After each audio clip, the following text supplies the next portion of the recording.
Thank you for joining us today for another presentation of Let the Bible Speak with your speaker, Brett Hickey.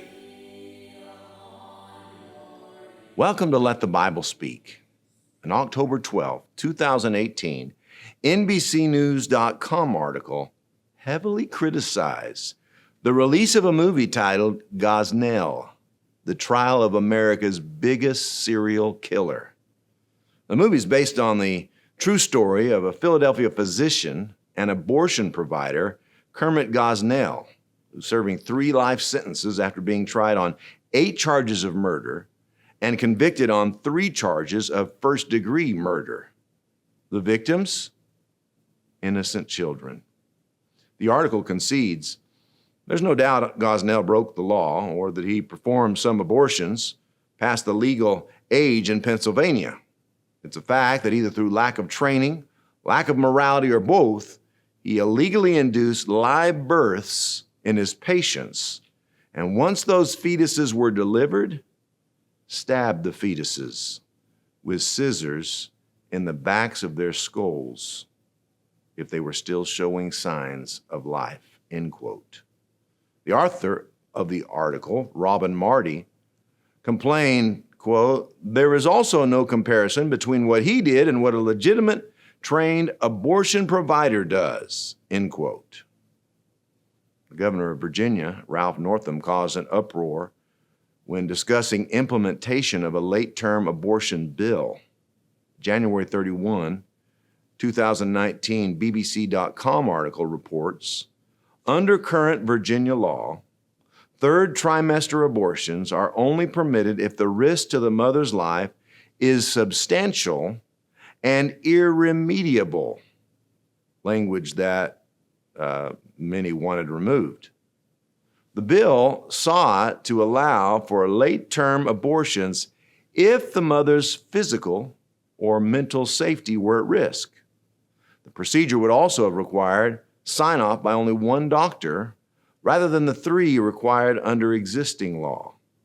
Virginia Governor Ralph Northam defended the bill in an interview to radio station WTOP. The pediatric neurologist said the measure allowed termination in cases where there may be severe deformities or when there is a, quote, fetus that's not viable, end quote, outside the womb. So in this particular example, if a mother's in labor, Northam says, I can tell you exactly what would happen. The infant would be delivered, the infant would be kept comfortable, the infant would be resuscitated if that's what the mother and the family desired, and then a discussion would ensue between the physicians and the mother, end quote. What's the Christian to make of this kind of talk? Is this merely a subjective political issue? What does the Bible say? Stay with us for our message titled, Do Not Despise the Little Ones, after our song. Blessed assurance, Jesus is mine. Oh, what a foretaste of glory divine. Heir of salvation, purchase of God, born of His Spirit, washed in His blood. This is my story, this is my song, praising my Savior all the day long.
When asked to single out the greatest global crisis we face today, some very major public figures suggest gender inequality, high unemployment and underemployment, food and water shortages, and political and social instability. One national figure declared, "No challenge poses a greater threat to future generations than climate change," end quote. Many public figures echo this claim.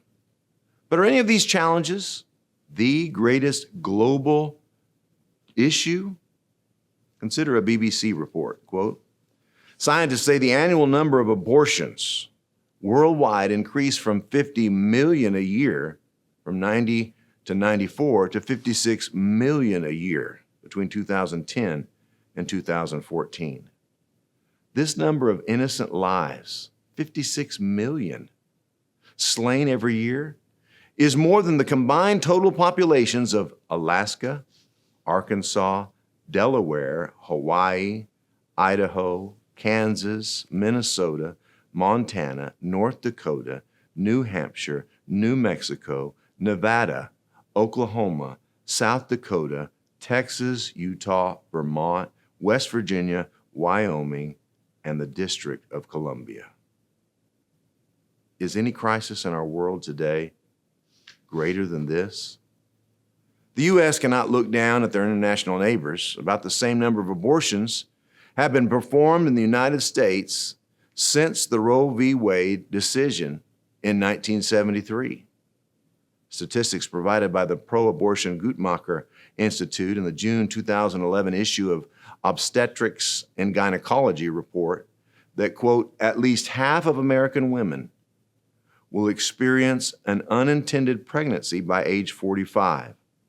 And at current rates, 1 in 10 women will have an abortion by age 20, 1 in 4 by age 30, and 3 in 10 by age 45, end quote. In the U.S., over 1 million abortions are performed every year. That's 3,000 a day, 121 every hour. An August 2011 Guttmacher Institute fact sheet reports the reasons women give for having an abortion. Quote, 3/4 say they can't afford a child. 3/4 say having a baby would interfere with work, school, or the ability to care for dependents. Half say they don't want to be a single parent or are having problems with their husband or partner.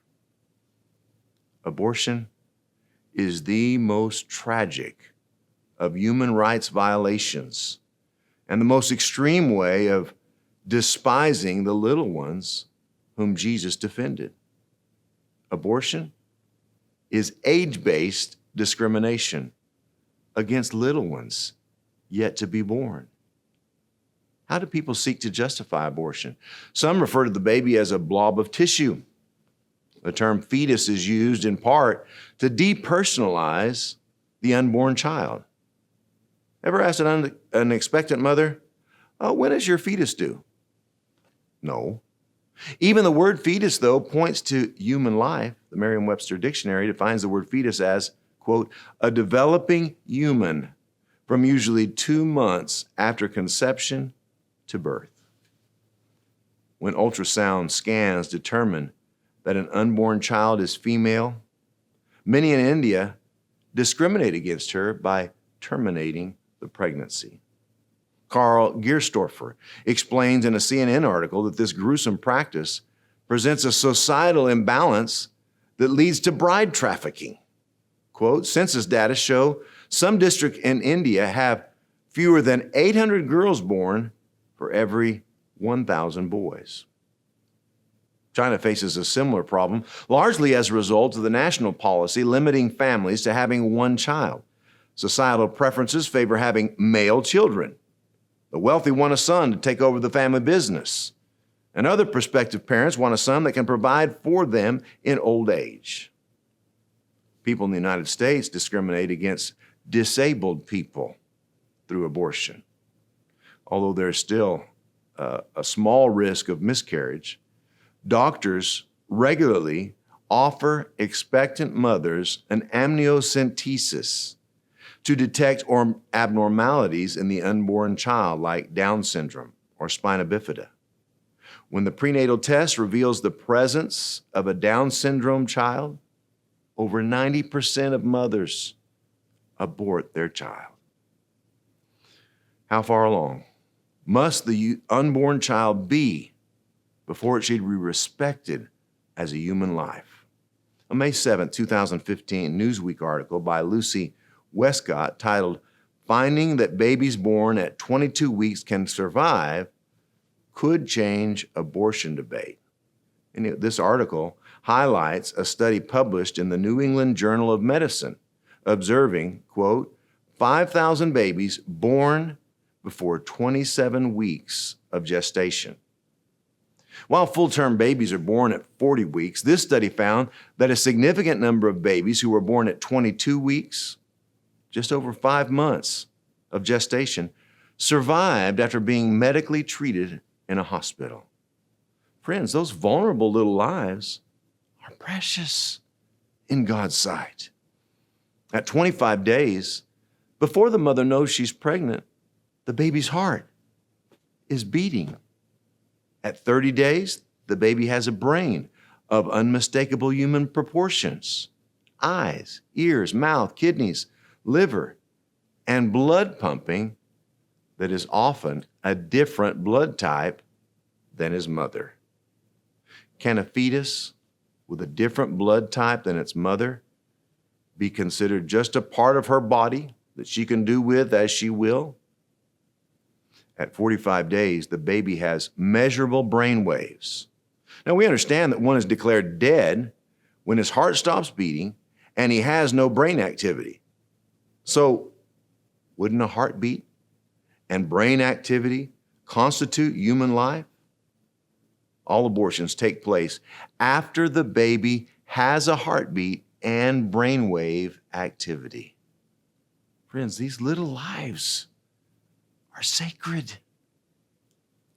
Former abortionist Dr. David Brewer describes his first encounter with abortion. "I opened the sock up and I put it on the towel, and there were parts in there of a person. I'd taken anatomy. I was a medical student. I knew what I was looking at. There was a little scapula, and there was an arm. And I saw some ribs and a chest, and I saw a little tiny head. And I saw a piece of a leg, and I saw a tiny hand. I checked it out, and there were 2 arms and 2 legs and 1 head, etc. And I turned and said, 'I guess you got it all.' It was pretty awful that first time. It was like somebody putting a hot poker into me," end quote. These descriptions from a former abortionist evoke strong emotions. But we can also access medical and biblical facts that demonstrate unequivocally that abortion takes a human life. Consider the testimony of embryology textbooks. The list could be expanded. The Developing Human, Clinically Oriented Embryology, 6th edition, Moore and Prasad. Quote, "The zygote results from the union of an oocyte and sperm. A zygote is the beginning of a new human being. Human development begins at fertilization. This highly specialized, totipotent cell marks the beginning of each of us as a unique individual," end quote. Human Embryology and Teratology by O'Rahilly and Mueller, quote, "Fertilization is an important landmark because, under ordinary circumstances, a new genetically distinct human organism is thereby formed," end quote. Another textbook, Human Embryology, 3rd edition by Bradley M. Patton, quote, "It is the penetration of the ovum by a spermatozoan and resultant mingling of the nuclear material each brings to the union that marks the initiation of the life of a new individual." Biological Principles and Modern Practice of Obstetrics by Greenhill and Friedman, quote, "The zygote thus formed represents the beginning of a new life," end quote. In 1981, a U.S. Senate Judiciary Subcommittee received the following from medical experts. Professor Micheline Matthews-Roth of Harvard University Medical School, quote, "It is incorrect to say that biological data cannot be decisive. It is scientifically correct to say that an individual human life begins at conception," end quote. Dr. Alfred M. Bongiorno, professor of pediatrics and obstetrics at the University of Pennsylvania, quote, "I have learned from my earliest medical education that human life begins at the time of conception," end quote. Dr. Jerome Lejeune, professor of genetics, University of Descartes, quote, "After fertilization has taken place, a new human being has come into being. It is no longer a matter of taste or opinion. It is plain experimental evidence. Each individual has a neat beginning at conception," close quote. Professor Jaime Gordon of the Mayo Clinic, quote, "By all the criteria of modern molecular biology, life is present from the moment of conception," end quote. Dr. Watson Bowes, University of Colorado Medical School, quote, "The beginning of a single human life is from a biological point of view a simple and straightforward matter. The beginning is conception," end quote. The conclusion of the official Senate report reads, "Physicians, biologists, and other scientists agree that conception marks the beginning of the life of a human being, a being that is alive and is a member of the human species. There is overwhelming agreement on this point in countless medical, biological, and scientific writings," end quote. Even if overwhelming evidence did not exist in the medical community, but only reasonable doubts about whether the baby in the womb is a living human being, one wouldn't want to say, "We're not sure, so go ahead and abort." Wouldn't you wait till you were sure that the fetus was just a blob of tissue before legalizing the disposal and at times, frankly, torture of the unborn child? Some people make an ugly compromise. They say, "I'm against abortion, but I'm pro-choice. I believe a mother should have the right to decide for herself." Friends, that's like saying, "I'm pro-choice when it comes to child abuse. I oppose child abuse, but I believe each parent should have the right to choose." This is similar to the person who says, "Don't legislate morality." Wait just a minute. Isn't legislating morality when we make laws against stealing or drunk driving? Yes, it is. Of course it is. Aren't all laws about legislating morality, about enforcing consequences for those who do wrong? What about abortion to save the life of the mother? First of all, only about 1% of all abortions are performed to save the mother's life. In nearly every case, the baby can still be taken by C-section and both mother and child be spared. The late Dr. C. Everett Koop, United States Surgeon General under President Reagan, said in his 38 years as a pediatric surgeon that, quote, "He was never aware of a single situation in which a preborn life had to be taken to save the life of the mother."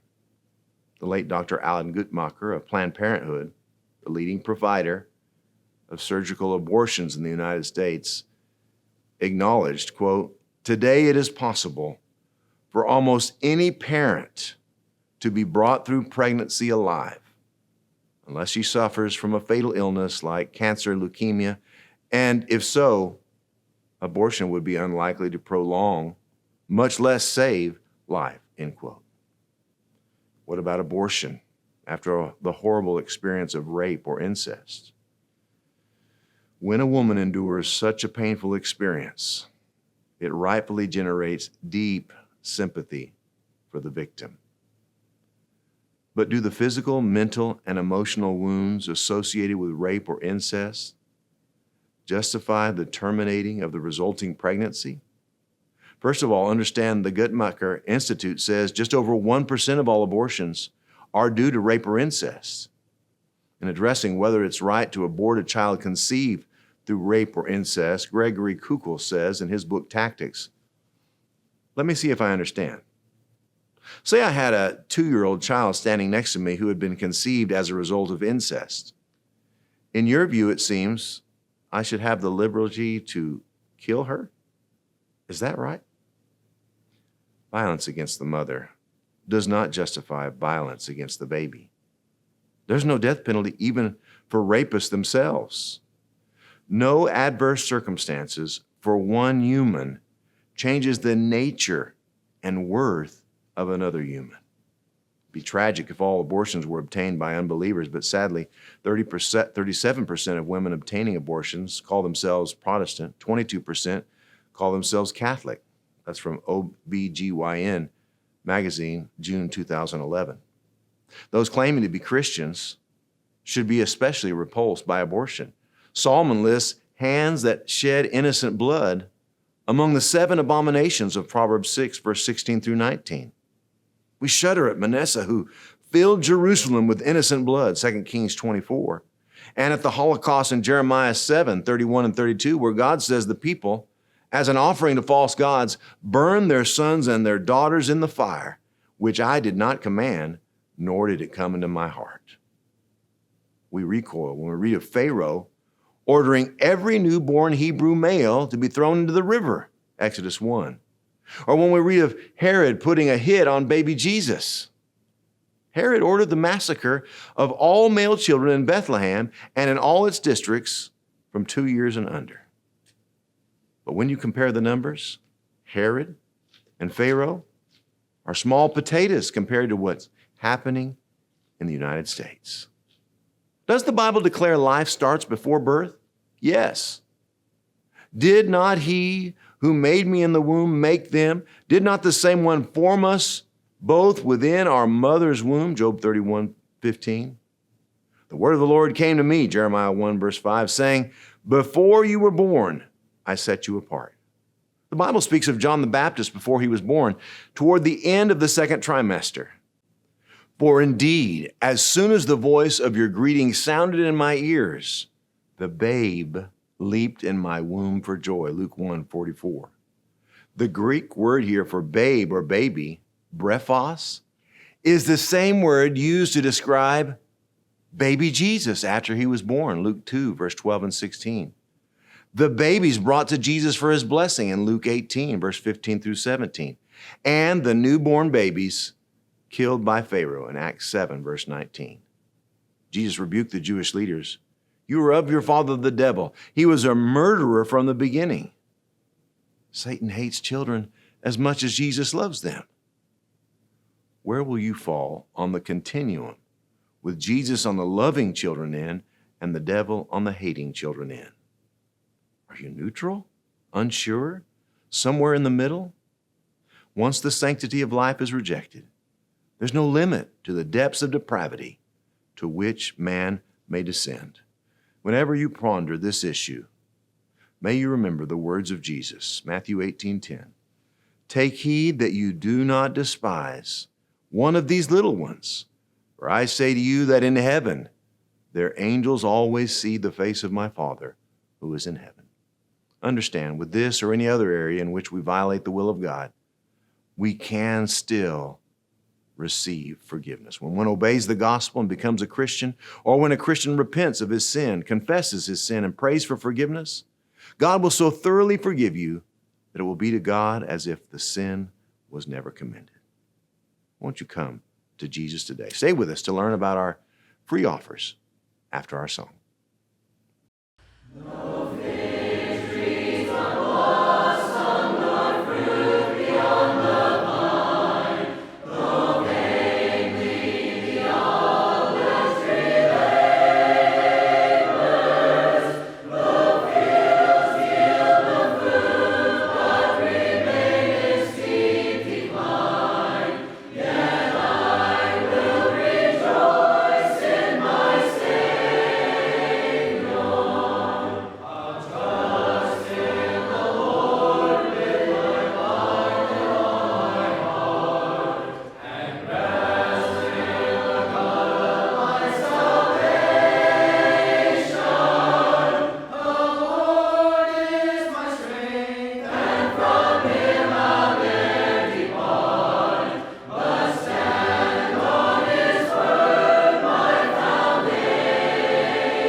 Thank you for watching Let the Bible Speak. Contact us for a free copy of 1485, Do Not Despise the Little Ones. You may also request our new Bible course at no charge. Gain rapid access to audios, videos, and transcripts through the Let the Bible Speak app. Subscribe to our YouTube channel to watch the new sermon every week at your convenience. We echo the sentiment of the Apostle Paul when he wrote in Romans 16, verse 16, "The churches of Christ salute you." Until next week, goodbye, and may God bless you.